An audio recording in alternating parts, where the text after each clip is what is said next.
ഒരിക്കൽ ഒരു ഗുരുവിനോട്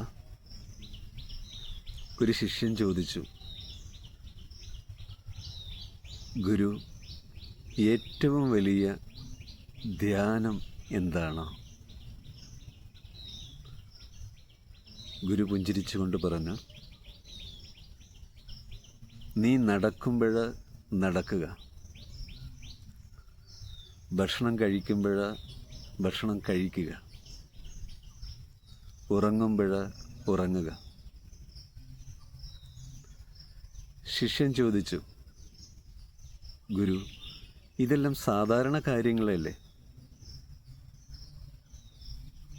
ഇതിലൂടെ എങ്ങനെയാണ് ധ്യാനിക്കാൻ കഴിയുക? ഗുരു പറഞ്ഞു, സാധാരണ ആളുകൾ നടക്കുമ്പോൾ ഭാവിയെക്കുറിച്ച് ചിന്തിക്കുന്നു, ഭക്ഷണം കഴിക്കുമ്പോൾ മനസ്സ് മറ്റൊരു ഇടത്താണ്.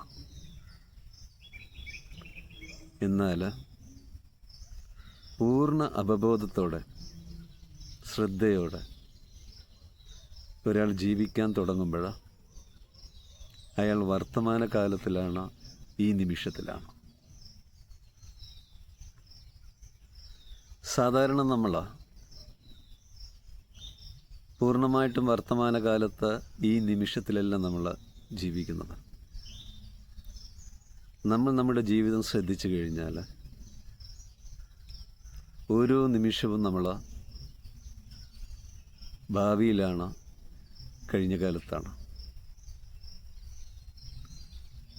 അപ്പോഴും നമുക്ക് വിശ്രമിക്കാൻ കഴിയില്ലേ? ഇപ്പം നമ്മൾ കാർ ഓടിച്ച് പോവുകയാണ്. കാർ ഓടിച്ച് പോകുന്ന സമയത്ത് എവിടെയാണോ എത്തേണ്ടത്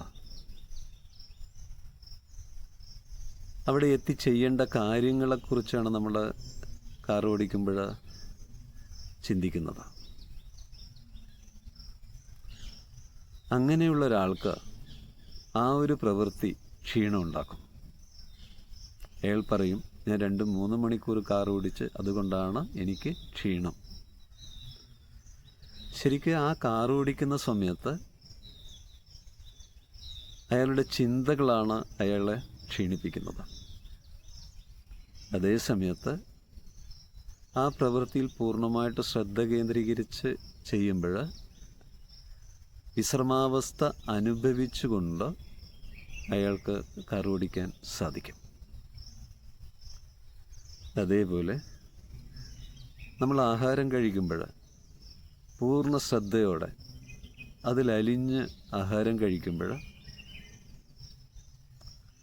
അവിടെ നമുക്ക് സമാധാനപ്പെടാൻ കഴിയും.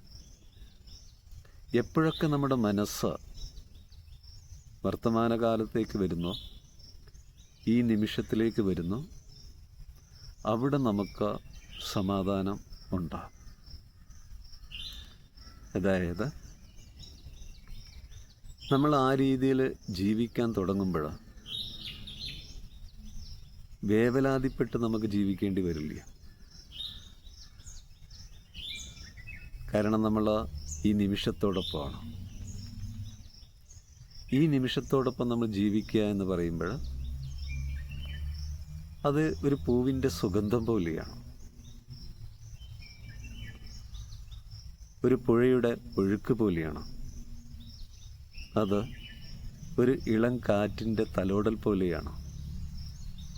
അപ്പോഴാണ് നമ്മുടെ ജീവിതത്തിൽ ഓരോ നിമിഷവും മനോഹരമാണെന്നും അത് മാധുര്യം നിറഞ്ഞതാണെന്നും നമുക്ക് മനസ്സിലാക്കാൻ കഴിയുന്നത്. അങ്ങനെ ജീവിക്കാനും അതിൻ്റെ മനോഹരിത അനുഭവിക്കാനും മാധുര്യം നുണയാനും നമുക്ക് കഴിയട്ടെ എന്നുള്ള പ്രാർത്ഥനയോടെ